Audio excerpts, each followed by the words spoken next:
Hello, I am Carolyn Monahan, the Director of Marketing and Communications for the West Coast Chamber. Today's member question is about summer vacationing. Will we be hitting the road? To help answer that question, I am joined by Pete Beukema, who is Visionary and Chief Executive Officer at Suburban Inns. And Pete's going to talk with us about what to expect if we travel this summer. So, hi, Pete, and welcome. Thanks for being with me today. Thanks for having me. I'm looking forward to a little conversation about the hospitality industry this morning. We're ready to get out and about. It's summertime. So I'm wondering, what are the most significant changes that travelers should expect to see at hotels if they're getting out this summer? Yeah, all of our franchise partners, be it Hilton, Marriott, IHG, are implementing new housekeeping training and new partnerships. For example, Hilton just launched a new partnership with Lysol, where they're working through more of an enhancement and a focus on high touch point areas.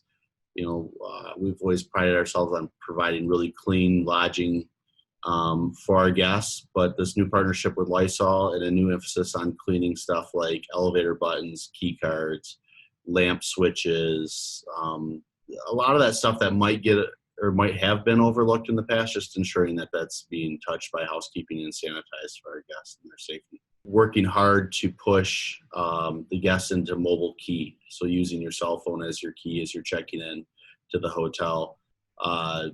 That takes, in my mind, a little hospitality out of the business, but also it allows the guests to kind of craft their own experience when they come into the hotel. If they don't want to have a lot of interaction at the front desk, they can bypass the front desk and go straight to their room. So that's another area, and a big change for the summer. If you're used to that breakfast buffet, the breakfast buffet is probably going to be a thing of the past, at least for the next few years. Currently, the brands are working with grab and go options for our guests, but they're evolving. But for right now, everybody lining up in the morning for your scoop of eggs and bacon and everything like that has been put on hold and trade for single serve muffins. How can the hospitality assure travelers that it's safe to hit the road? Yeah. So, I like to really think back to the restaurant side of our business. And, restaurants, they have always relied on their reputation. If they're not clean, if the service is not on point, if the guests do not feel safe and welcome, the guests vote with their wallet and they're not going to come back. They're not going to patronize that restaurant. And so I don't see that changing. There's a lot of new protocols, and I think that is why we're easing back into the restaurant side of our business. We're re-engaging our restaurants one at a time because it's a whole new norm for not only our team members, but also for our guests, and to ensure that they all feel safe, they all feel welcome, and that we can deliver on the experience that our customer expects from us in this new norm. Because it's a little odd for everybody.